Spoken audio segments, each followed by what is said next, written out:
Oomishawwan gurguddoo akka biyyaatti sharafa haala argamsiisuun madda dinagdee biyyaa ta'an keessaa bunni isa hangafa. Misooma bunaa kanaanis dinagdeen qonnaan bultootaa, daldaltootaa fi abbootii qabeenyaa investimentii bunaa irratti bobba'anii hedduu jijjiirameera. Akka biyyaatti alergiif oomisha bunaa dhiyaatu keessaa harki caalaan Oromiyaa irraati. Kunis dacheen Oromiyaa misooma bunaaf daran toleessa ta'uu mul'isa. Oomishtummaaf oomisha bunaa dabaluuf carraa bal'aatu jira. Haala qilleensaa mijataa, lafa qonnaa ga'aa, buna addunyaa irratti filatamaa oomishuun wal qabatee carraan akka Oromiyaatti jiru hawwataa fi daran kan hojjechiisuu danda'udha. Kanaaf wal qabatee yeroo ammaa qonna bunaaf xiyyeeffannaa kennuun misooma investimentiin bal'inaan irratti hojjetamuu eegaleera. Qulqullinaa fi baay'inaan oomishuun guddina dinagdee biyyaa daran utubuuf kana milkeessuufis abbootii qabeenyaa misooma investimentiin qonna bunaa irratti affeeruun hojjetamuu irratti argama. Misooma bunaa investimentiin hojjetamaa jiru wal qabatees qe'ee sirna gadaa godina Gujii Lixaatti maluun hojiiwwan qonna bunaa mala ammayyaan hojjetamaa jiran daawwanne. Qonna bunaa dhaabbilee itti gaafatamummaan isaanii murtaa'e Qarcaanshee, Meetaadii fi dhaabbata qonna bunaa Abiyoot Boruun hojjetamaa jiru.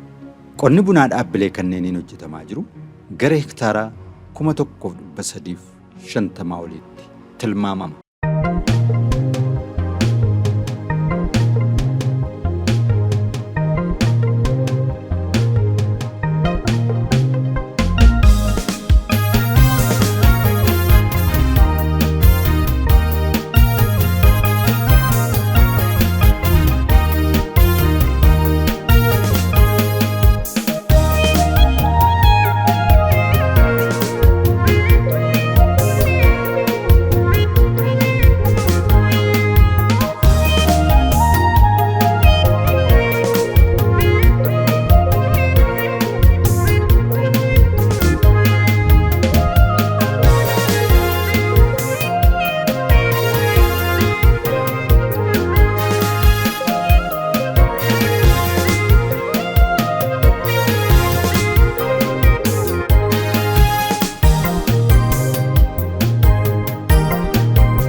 Qonni keenya teekinooloojiidhaan utubamuu qaba, kilaasteraan qotamuu qaba, meekaanaayizeeshinii babbareedaadhaan haamamuu qaba, galtee adda addaa fayyadamuu qabna, kolii galatti immoo gabaaf oomishuu qabna kan jedhu kana kallattiin ta'etu hojjetamaa jira. Kanaan bu'aan gurguddaan dhufee jira.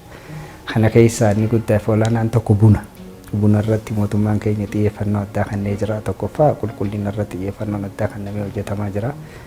Lammaffaa namoota naannoo kanarratti muuxannoo qaban abbootii qabeenyaa baay'ee gurguddaa ta'an naannoo kanarratti investimentii akka gaggeessan sochii guddaa godhaa jira. Kun inisheetivii hooggansa olaanaa keenya pirezidaantiin keenya waan kana guyyaa guyyaan hordofaa.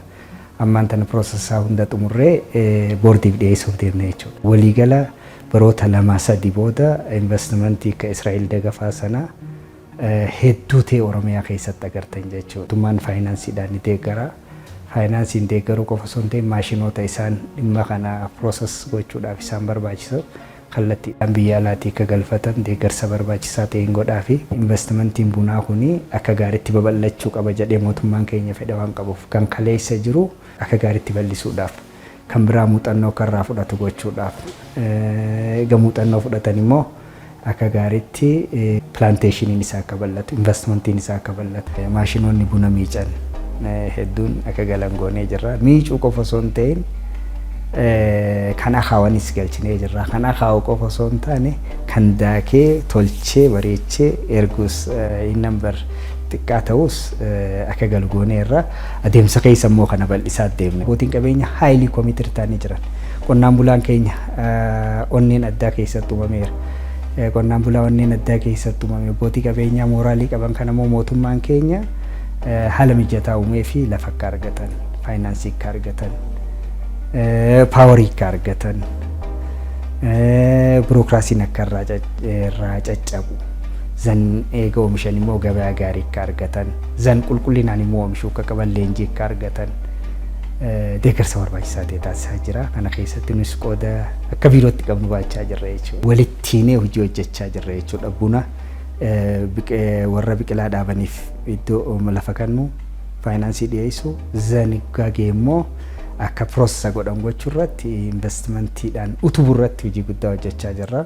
Bunni akkuma beeknu dinagdee Itoophiyaa keessatti alaagalawwan alatti erginu doolaara fiduu keessatti qonni inni qabu baay'ee guddaadhaaf olaanaadha. Kanammoo kanuma jira erginu kana caalaa sona dabaluu qabna kan jedhu xiyyeeffannoo mootummaa keenyaati. Xiyyeeffannoo kana dhugoomsuudhaaf biiroon investimentii fi industirii Oromiyaa hojii guddaa hojjetaa jira. Lafarratti illee immoo wanni agartan san mul'achuu jalqabee jira. Ganaa immoo gahaa miti.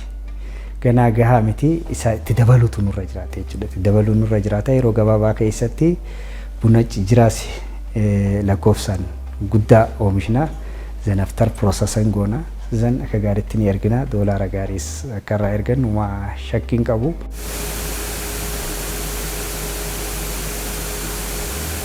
Hojiiwwan gurguddoon iddoo kanatti hojjetaman buna eksportiif qophaa'e haala sadarkaa isaa eeggateef qulqullina isaa kana eeggateen hojjannee gabaa biyyattiif dhiyeessudha.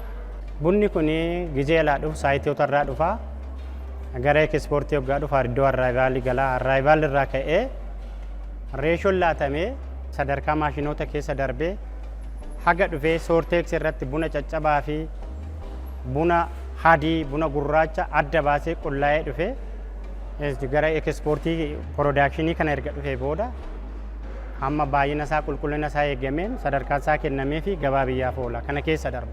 Akka naannoo keenyaatti hektaara tokko irratti naannoo 2,500 kan dhaabbatu.